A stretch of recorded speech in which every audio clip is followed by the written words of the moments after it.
Hello বন্ধুরা, কেমন আছেন সবাই? আশা করি সবাই ভালো আছেন। আপনাদের সবাইকে স্বাগতম আরেকটা নতুন ভিডিওতে। বন্ধুরা, এই ভিডিওতে আমরা আজকে দেখাবো আপনাদেরকে ভারত থেকে মাথার চুল বিক্রি হয়ে বিদেশে যাওয়ার আসল রহস্য। তাহলে চলুন ভিডিওটা শুরু করি। আপনি কি জানেন আমাদের মাথার চুল সৌন্দর্যের জিনিস না, এটা হতে পারে কোটি টাকার ব্যবসার অন্যতম উপাদান। চুলের ব্যবহার। আসলে এই চুল দিয়ে কি করা হয়? নাম্বার 1, এই চুল দিয়ে উইগ বানানো হয়। নাম্বার 2, ক্যান্সার রোগীদের জন্য হেয়ার এক্সটেনশন।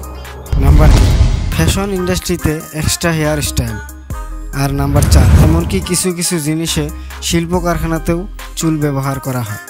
এবং এর সবথেকে বেশি ডিমান্ড আছে ইউরোপ, আমেরিকা আর চীন দেশের বাজারে। ভারত কেন সবার আগে? ভারত থেকে এত চুল কেন যায়? কারণ এখানে কোটি কোটি মানুষ মন্দিরে চুল দান করে। যেমন তিরুপতি বালাজি মন্দিরে প্রতি বছর লাখ লাখ ভক্ত তাদের মাথা মুন্ডন করে ভগবানকে উৎসর্গ করে। সেই চুল মন্দির কর্তৃপক্ষ সংগ্রহ করে নিলামে বিক্রি করে দেয়।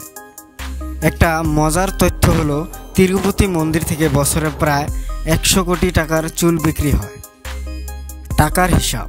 ভারতের রেমি হেয়ার মানে কাটা চুলের সবকটা স্ট্যান্ড একই দিকের, বিশ্বের সবচেয়ে দামি। 1 কেজি ভালো মানের ভারতীয় চুলের দাম আন্তর্জাতিক বাজারে প্রায় 20,000 থেকে 50,000 টাকা পর্যন্ত হয়। সাধারণ কোয়ালিটির চুল বিক্রি হয় কম দামে, কিন্তু তারও আন্তর্জাতিক বাজার আছে। চীন, ব্রাজিল, ইউরোপ সব জায়গায় ভারতীয় চুলের চাহিদা সবচেয়ে বেশি। ফ্যাক্টস ও সারপ্রাইজ।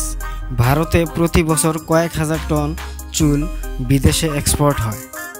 এই ব্যবসায় বার্ষিক টার্নওভার প্রায় 3 কোটি টাকা ছাড়িয়ে গেছে। মজার ব্যাপার হলো, যেটা ভক্তরা ভগবানকে দান করে সেটা দিয়েই তৈরি হচ্ছে কোটি টাকার গ্লোবাল ইন্ডাস্ট্রি। তাহলে বন্ধুরা, এখন বুঝতেই পারছেন আপনার মাথার একটা চুল হয়তো বিদেশে কারো উইগ হয়ে ব্যবহার হচ্ছে। চুল যেটাকে আমরা গুরুত্ব দিই না, সেটাই আসলে কোটি টাকার ফ্যাক্টরিতে রূপ নিচ্ছে। তো বন্ধুরা, ভিডিওটা কেমন লাগলো অবশ্যই কমেন্ট করে জানাবেন। আর হ্যাঁ, ভিডিওটি ভালো লাগলে ছোট্ট করে একটা লাইক দিয়ে দিন। আর এরকম ফ্যাক্ট জানার জন্য চ্যানেলটি হালকা করে একটি সাবস্ক্রাইব করে দিন। দেখা হবে নতুন আরেকটা ভিডিওতে। Bye bye.